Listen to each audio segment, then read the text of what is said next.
This is Jamey Boyum at the Harrison County Jail, and no, I'm not in trouble again. Well, that you guys know of. Anyway, this is Captain John Hain.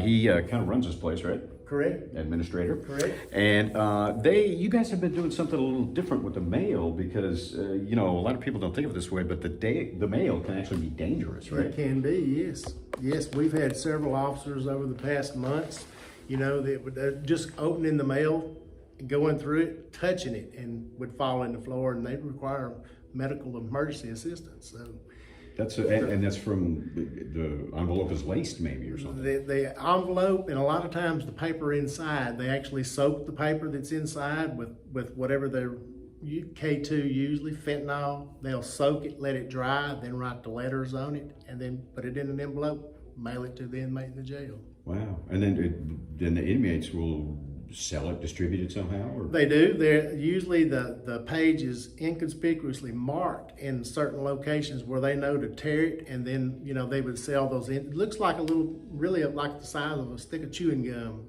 and they just tear the strips and then trade or sell the strips. Wow. Okay. Yes. And so I guess you guys have been like combating this for a couple of years. We have over the past couple of years. We've been using just like regular desktop scanners. So the mail comes in, my officers would open the mail, scan it with a desktop scanner, and it goes into a PIN number to the inmate's electronic file, and then they're able to pull that up inside the cell via kiosk or a tablet that they all have access to 24 hours a day. So yeah, that works real well for us. Okay, and I guess now though, you're sort of changing the operation a little bit, because this takes the jailers time, right? It takes up a lot of time. So usually when the mail, we'd have baskets full of mail that come in every evening. So when we go to the post office every day, so it'd just be baskets of it. They have to open each one of them, go through each one of them, check them for contraband, and then they would have to take time to scan that mail. So, and that's time consuming because the scanner doesn't go but so fast too. So so many pages a minute. So it's a slow process. So we have reached out to our telephone provider, who's City Telcoin in Bossier City, Louisiana, and they actually provide a mail scanning service for us. So we made that contract, got approved by Commissioner's Court on May 9th, I believe. So at this point, all mail is being diverted to Bossier City, Louisiana, and their people will scan it. And they've been trained, to deal with maybe possibility of narcotics being on it. So they have trained staff on duty.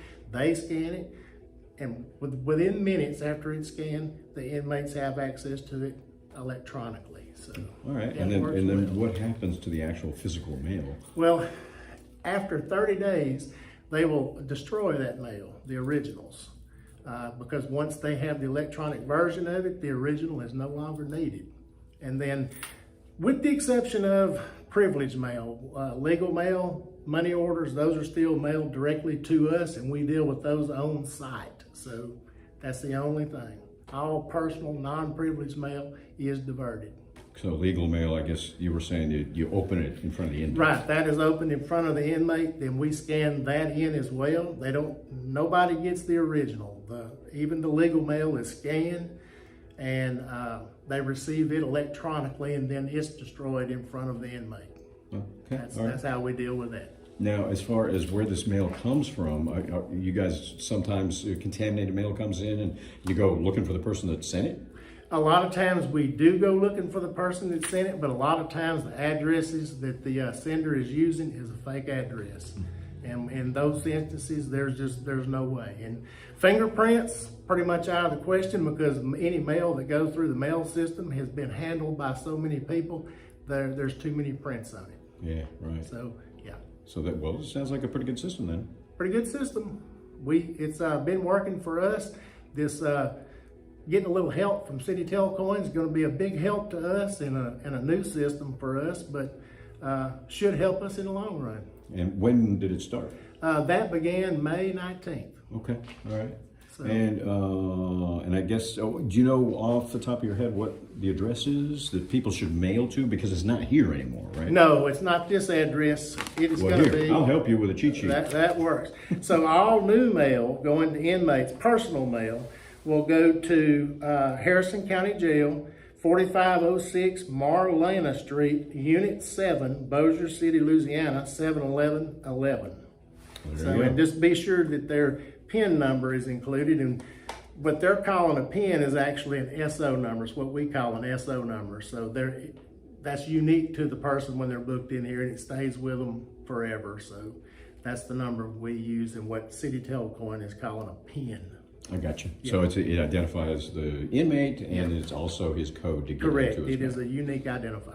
All right. Yeah. Well, thank you very much, Captain. Appreciate all the information. Yes, So sir. yeah, that's what they're doing to try to keep, the officers and the inmates, everybody else, a little more safe at the That's Harrison what it's County about. Jail. There you Keeping go. everybody safe. That's right. Yep. And here's a look at that address if you need it for some reason. There you go. We'll have more later on KLTV 7 News and KLTV.com.